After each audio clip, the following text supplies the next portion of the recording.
16টা জেলার 152টা কেন্দ্রে কিন্তু ভোট হচ্ছে আগামী একদম। এবং আহেলি তার মধ্যে প্রায় উত্তরবঙ্গের ভোট কালকে হয়ে যাচ্ছে।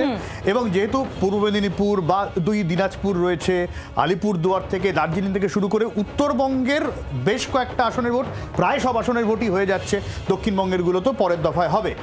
উত্তরবঙ্গের বেশ কিছু আসন কিন্তু, বেশ কিছু বিধানসভা আসন বেশ চর্চার হটস্পট কার্যত বলা চলে।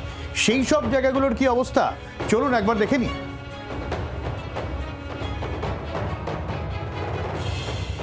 রাত পোহালে রাজ্যে প্রথম দফার বিধানসভা নির্বাচন, তার মধ্যে এবার কোচবিহারের দিনহাটা বিধানসভা কেন্দ্র অন্যতম। এই বিধানসভা কেন্দ্রে তৃণমূল কংগ্রেস প্রার্থী উদয়ন গুহ, অন্যদিকে অজয় রায় বিজেপির। দ্বিমুখী লড়াই এবং সেন্ট্রাল ফোর্সের কড়া নিরাপত্তা, এসআইআরের পর প্রথম ভোট, তা নিয়ে যথেষ্ট উত্তেজনা রয়েছে।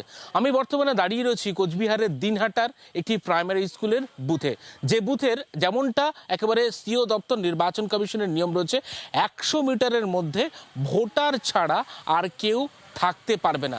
আমি সেই একেবারে সীমারেখা দেখাবো। আমি যে জায়গাটিতে রয়েছি, একেবারে স্কুলের, প্রাইমারি স্কুলের যে গেট, সেই গেট থেকে 100 মিটারের যে দূরত্ব, আমার চিত্র সাংবাদিক অরিন্দম সরকার যে ছবি দেখাচ্ছেন, এটা হলো প্রধান গেট।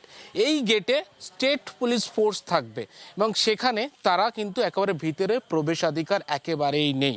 এরপর এই 100 মিটার যে এরিয়া শুরু হয়ে গেল, এখান থেকে একেবারে ভোটার কার্ড প্রথম দফায় চেক করবে কেন্দ্রীয় বাহিনীর জওয়ানরা, তারা চেক করে ধীরে ধীরে একেবারে আমার পিছনের যে 100 মিটার এরিয়া, সে হেঁটে হেঁটে তারা একেবারে লাইন দিয়ে একেবারে 2টি বুথ রয়েছে এই প্রাইমারি স্কুলে, সেই 2টি বুথে তারা প্রবেশ করবে।